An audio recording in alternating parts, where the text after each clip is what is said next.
The Adventures of Frank Race, starring Tom Collins.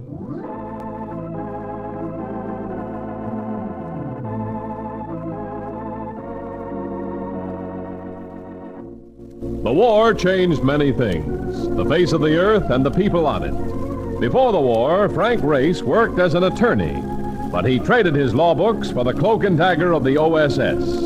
And when it was over, his former life was over too. Adventure had become his business. The Adventures of Frank Race.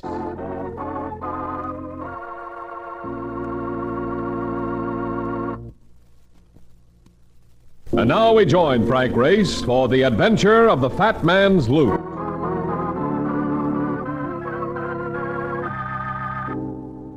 Nothing like a Turkish bath for complete relaxation.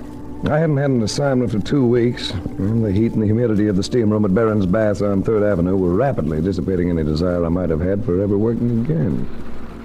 But the door opened, and I was joined by a familiar figure who made his way through the wispy steam of all the abandon of a cab driver in a fog. Hey, Race. Go in here. He melted and ran right down the drain. Hey, Race! Over here, Mark. Oh. Holy cow. You've been in here long enough to turn into a lobster. Of all the guys to have to go looking for, you are the only one which has ever made me get dressed up in a towel. That's good for you, Mark. Opens your pores. Yeah, huh? Let's get out of here. Look at the color of me.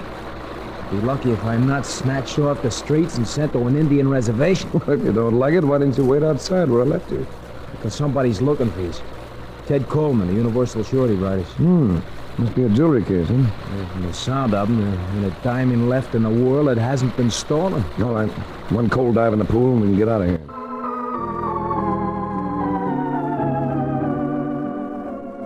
Ted Coleman, insurance company vice president with the eyes of a heavyweight champion.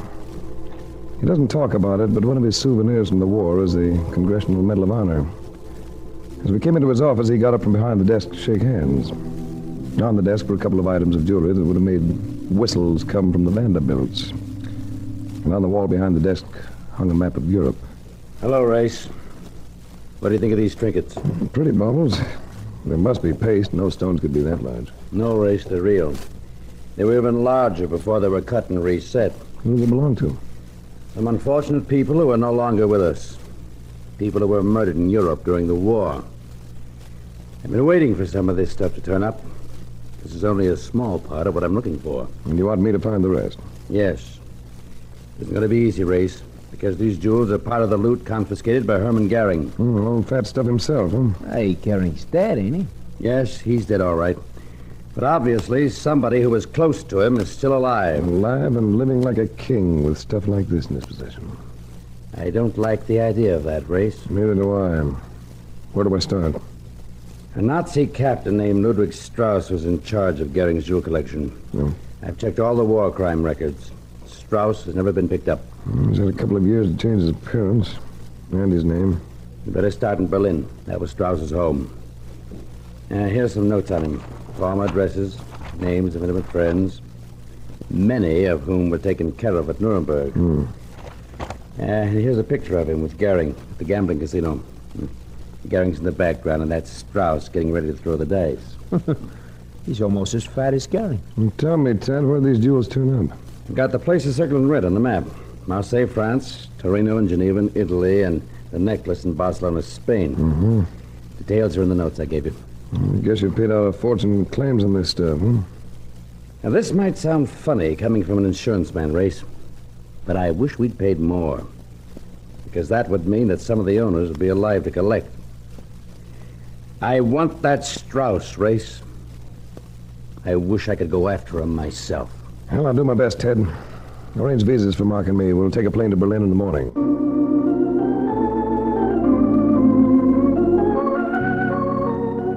Berlin, capital city of the losing team. And yet they didn't act like losers. They seemed better clothed and better fed than the rest of Europe. And the old arrogance was returning. You could feel it behind their thin, careful smiles. And the conversation was limited to 2 negative statements. None of them had ever been Nazis, and none of them knew anything about Ludwig Strauss. Hey, listen. Sounds like a party going on someplace, huh? Yeah, right across the street there. Must be a nightclub. Brother, that's for me. I would just love to park me tired carcass and inhale one short beer. All right, Mark. The street had been almost deserted, but the interior of the club wasn't. It was more than a nightclub, and it wasn't for ordinary patrons. There was gambling going on, and it was strictly big time. Wow. Hey, we must have gotten off the wrong plane. This looks like Monte Carlo. Yeah, it looks better than that, Mark. You know, I think we hit the jackpot. Oh, what do you mean? The croupier at that dice table in the corner. One with the green eye shade. Yeah, but I don't get it. You haven't forgotten this picture Ted Coleman gave me, have you? Hey. The same guy, all right. In a picture with Strauss and Garney. Yeah. What's our play? Let's see if we can't roll a couple of sevens. All right, yeah. Excuse me. Let us through here, will you, please? Hey, all bets, please. I'd like to make a private bet. Please, mein Herr, all bets on the table. Well, you wouldn't really want me to place this photograph on the table, would you? Where did you get it? I'll ask the questions. Where's Ludwig Strauss? He's dead. Want to talk to us in private? If you'll step this way, please. All right. Where is he? I do not know. I could turn this picture over to the denazification authorities. I was not a Nazi. You know I believe you, don't you? Come on. I haven't seen him since just before the occupation. He used to come here every night, and then he disappeared. Keep talking. That is all I can tell you. Carl is right. That's all any of us can tell you. I couldn't help overhearing. I was behind the drape looking out the window. I could not help myself, Mater. They have a picture. Who are you? I am the wife of the man you are seeking. Frau Ludwig Strauss. She puts the statement like a hand grenade, and Mark and I reacted. No picture was going to rattle this woman. She was cold. Cold, but beautiful. Hey, Race. Did you hear what she said? Yeah, I heard. Now, where is your husband, Frau Strauss? I'm not sure, Norway or Sweden. I wish I could help you. You see, I hated my husband. But you love American investigators, hmm?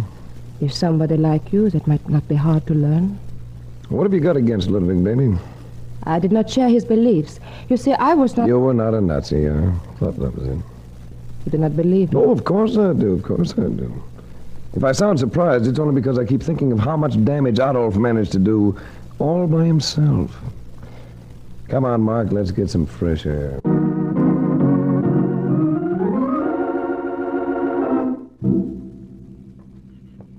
So, here we go again.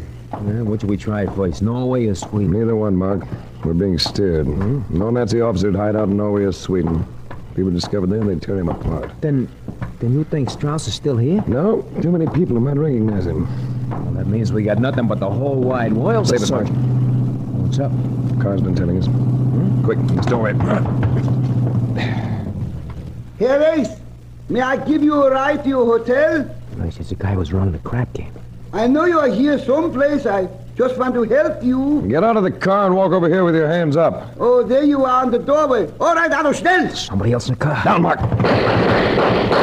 One down. I was making a break for him. Stop! Oh, don't hit me. Give me that gun, Frank. Cam Otto. Frank, you all right? You're in the side. Better commandeer that car and get out of here.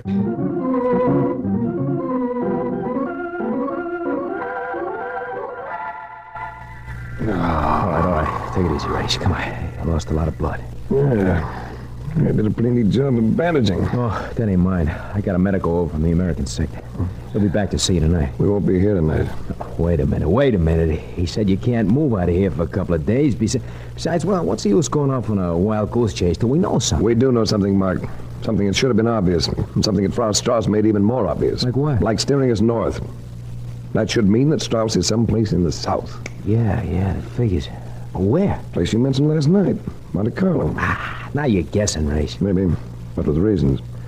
Strauss spent all his spare time gambling. When a man doesn't change his habits, you know. Yeah, but there are other places. Yeah, get that map out of my pocket, will you, Mark? The one Coleman gave me. Yeah, right. Yeah. Look at the places circled in red, where the jewels are found. Yeah. See what you mean. Now, they all fan out around Monte Carlo. Yeah. He goes to a different place each time he unloads some of the stuff, but it all points to a home base in the middle. This I gotta buy. While you're at it, buy something else. 2 tickets on tonight's Riviera Express to Monte Carlo.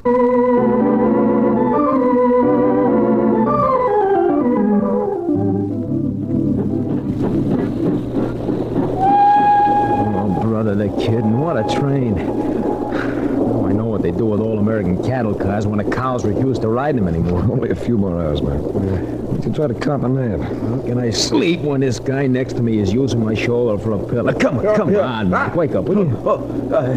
Pardon, monsieur. I must have fallen asleep. For a minute, I thought you dropped dead. You gentlemen are tourists? We're in the jewelry business. A buying trip. One can pick up some wonderful bargain in Paris. Have you tried there? I thought Monte Carlo might be a good spot. Monte Carlo? Oh, I'm afraid you will be disappointed. Most of the jewels one sees in Monte Carlo are worn by your rich American women. Well, natives must have some jewelry of their own. I guess they might sell some of it if they get a losing streak at the casino. Again, you will be disappointed. The regular residents of Monaco are not permitted to play at the casino. It is against the law. Really, you would find very preferable. Everybody seems to have a suggestion as to where I should go. I do not understand, monsieur. Yeah, perhaps you don't. We'll skip it. This is my station. Au revoir, monsieur. Au revoir. Yeah, au revoir. Hey, wait a minute, wait. You forgot something. Oh, that is my lunch. I overslept. My wife will have a oatmeal prepared. Please, accept it with my compliment. Well, thanks, hey. I wouldn't eat that if I were you, Mark. Don't be so suspicious. The guy was just a farm. I'm hungry. You can wait a while. Well, we'll take a look anyhow. Oh, boy. Really wrap things up tight over here. Hey, look, wires. Throw it, Mark, quick. Out the window. But I can't...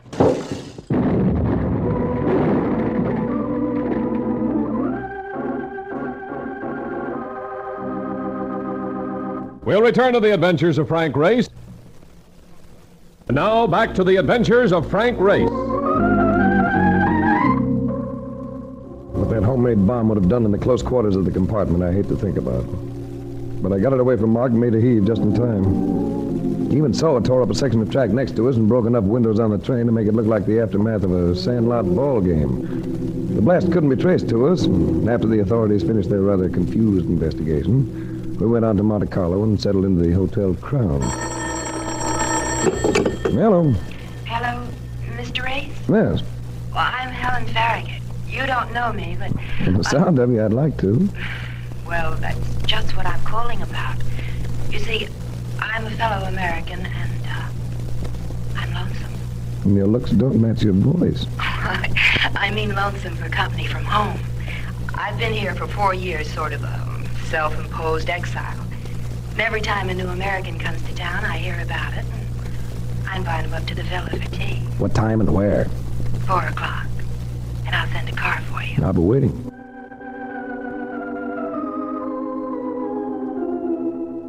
The villa that housed Helen Farragut was something you see in dreams or on picture postcards. You could count 7 different shades of blue in the Mediterranean as you looked down from the hillside. But beautiful as the sea was, Helen Farragut could snatch your attention from it without half trying. My blind dates don't always turn out this well, Mr. Race. I was just going to say the same thing. Will it be tea or something more stimulating? Well, this is definitely Cointreau with him, and atmosphere. I'll join you. 2 Cointreaus, please, Henri. Yes, Miss Farragut. When we get our drinks, I'll introduce you to my protectors. Protectors? Mm-hmm. You see, I always invite a couple of extra people just to have them on hand if the blind date should turn out to be disappointing.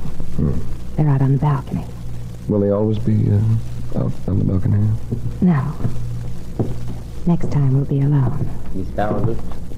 Monsieur. Oh, thank you, Henri. Thanks.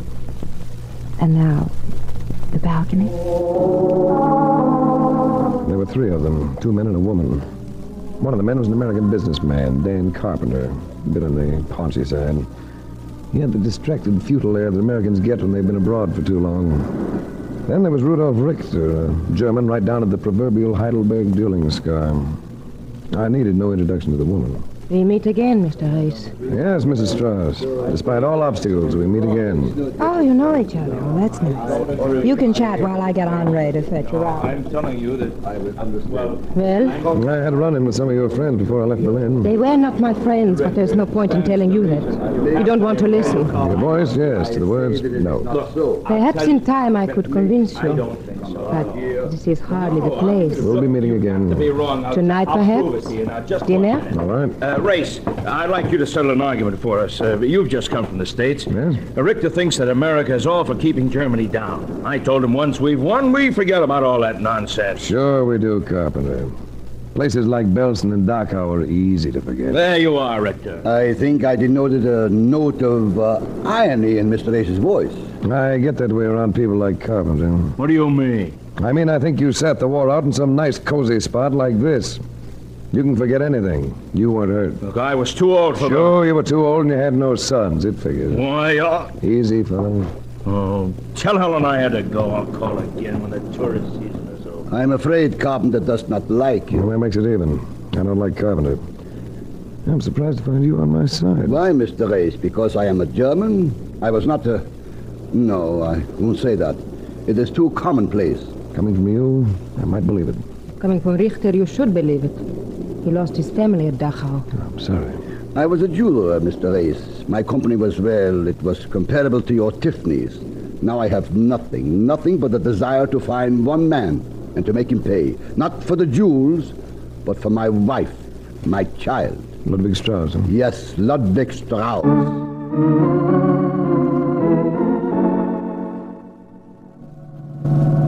Mistress runs quite an establishment, all right. Miss Farragut is very wealthy, monsieur. Nice of you to drive me down. Miss Farragut wished it. I do as I am told, monsieur. I guess the casino collects quite a bit of revenue from Miss Farragut and her other guests. Monsieur Carpenter plays heavily and loses. Miss Farragut does not gamble. Yeah, how about Richter? He spends most of his spare time at the casino. Usually is with the other lady. Mrs. Strauss. Oui. It's madness, this gambling. We're natives. It makes us laugh. Well, it's always funny from the collector's side. You wish to go directly to your hotel, monsieur? No, Henri, I wish to go directly to the cable office. I need a little information. I sent a cable to Ted Coleman. There was a sense that Ludwig Strauss was in Monte Carlo or not far away. And there was a better than even chance that I'd already met him without knowing it. I went back to my hotel, took a fast nap, and waited for the answers. Hello, Mark. Where you been? Over at the casino, getting my pockets picked by the roulette wheel. Oh, brother, my salty. Oh, here. It's a cable for you. Picked it up at the desk. Oh, good. I've been waiting for that. What does it say? Plenty. Information Coleman dug up about Strauss. Went to school in England and the United States.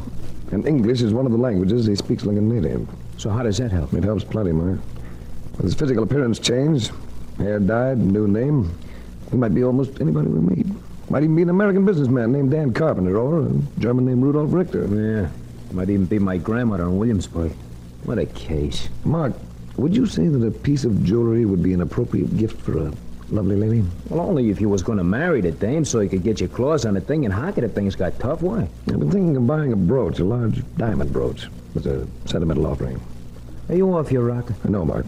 I want you to go to a jeweler and have one made up. Race, you nuts. Well, listen to me. I want a paste job that will look like the real McCoy. Plenty of flash and no value. Oh, that's different. You're not Scoot. I've got to dress and meet a lady for dinner.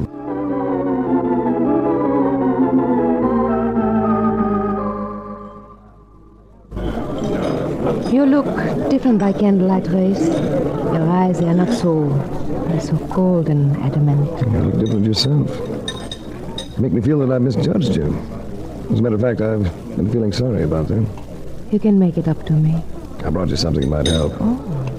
Will you accept it? A brooch. Why, it's lovely. Oh, it's nothing, really.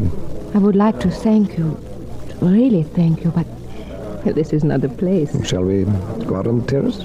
Yes.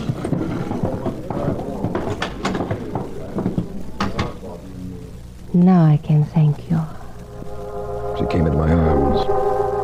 I said she was cold, but she only looked that way. Her lips took me on a rocket trip to the equator and nothing flat. I hated to break away, but it wasn't a matter of choice. How touching. Rudolph. That gun doesn't look very friendly, Richter. Move away from her, Race. All right. I'll move. I turned the gun toward the sky, and Richter and I struggled for it. He had the power of a madman. I caught his fingers, bent them back until he let go of the gun. But as I straightened, his foot shot out, caught me under the chin, and I went sprawling. Are you all right? Yeah, I will be. There's his gun. Oh, never mind. I'll get it. Oh, I'm frightened, Race. You better take me up to Helen Farragut. Well, that's a thought. I'd like to go up there myself.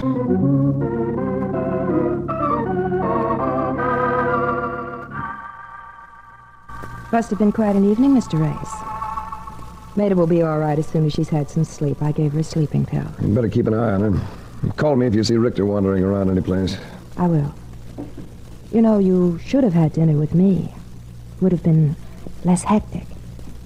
And also, I know how to be grateful for expensive gifts. Glad you're impressed. I like to impress people, especially beautiful women. You impressed Maida, all right. She gave Henri the brooch and told him to put it in the wall safe. Yeah, would Henri mind driving me down? I'll let the taxi go, and I want to stop at the casino. Not at all. I'll call him.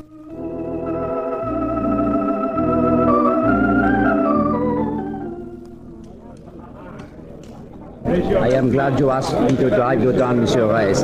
I had the urge to visit the casino this evening. I thought you were opposed to gambling. One is human, Monsieur. Well, don't lose your shirt. With my salary, Monsieur, neither the house nor I can get into much trouble. I left Henri and wandered around the casino looking for Rudolph Richter. He wasn't at the roulette tables, he wasn't at the dice tables. I went into the baccarat room, watched the play for a while, then decided to give it up. When I came back through the main room of the casino, I saw a familiar face. Dan Carpenter. And he wasn't happy. Cash in these chips, take them off my tab. I'll give you a check. Having a losing streak, Carpenter? Huh? Oh, it's you. Gambling's an expensive pastime. So's giving out advice you haven't been asked for. I'd like to talk to you. Not now. I'm catching a plane for Firenze. What for? To sell some Italian holdings, if it's any of your business. Monsieur Reyes! Monsieur Reyes! Henri, what is it? Miss Farragut just called. It is about Mr. Richter. He just killed himself up at the villa. He jumped from the balcony.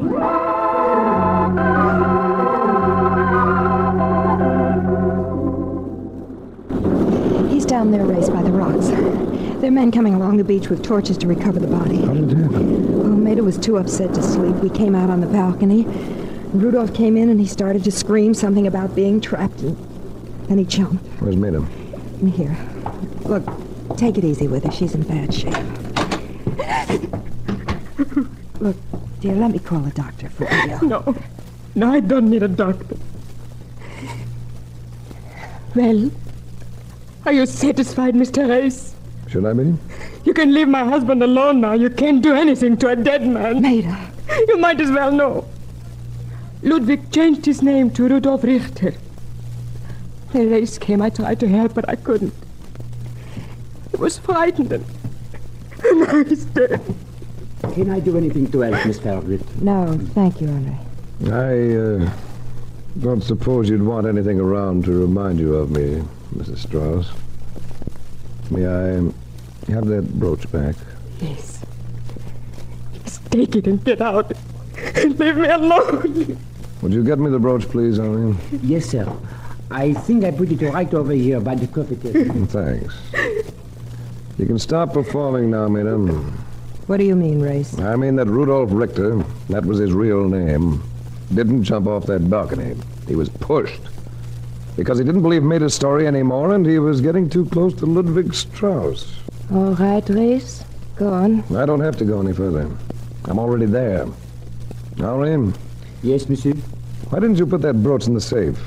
I forgot. You didn't forget. You knew it was paste. And you aren't a native of Monte Carlo, are you? Because it's against the law for local citizens to go into the casino. You are being ridiculous, monsieur. Well, we can make sure. Let's send a copy of your fingerprints to AMG in Nuremberg. That won't be necessary, Race. Very neat, those pearl-handled revolvers. I've enjoyed this meal ticket for too long to have you mess it up. Very nice front. Rich American girls are very common over here. So you pose as one and give Ludwig a perfect cover-up as houseboy and chauffeur. And he enjoys the luxury of the villa, except for serving at tea parties, of course. Are you ready to make the jump now, Reyes? Or must you also be pushed? I'll jump! Let go of me, you! Oh! Stop that, Ludwig! I'm Sorry it had to be this way, Mila. Yes, Race. So am I.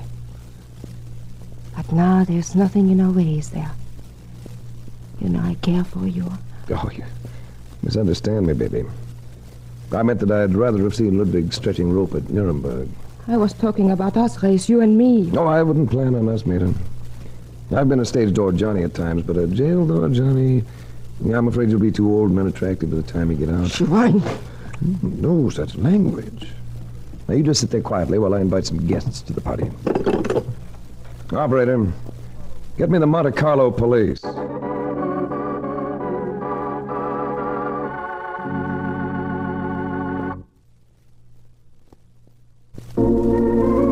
The Adventures of Frank Race, starring Tom Collins with Tony Barrett as Mark Donovan, comes to you from Hollywood. Others heard in tonight's cast were Lillian Baeff, Michael Lanverett, Wilms Herbert, Jack Crucian, and Harry Lang. This series is written and directed by Buckley Angel and Joel Murcott. The music is composed and played by Ivan Ditmars. Be sure to be with us again this same time next week for another dramatic chapter in the Adventures of Frank Race.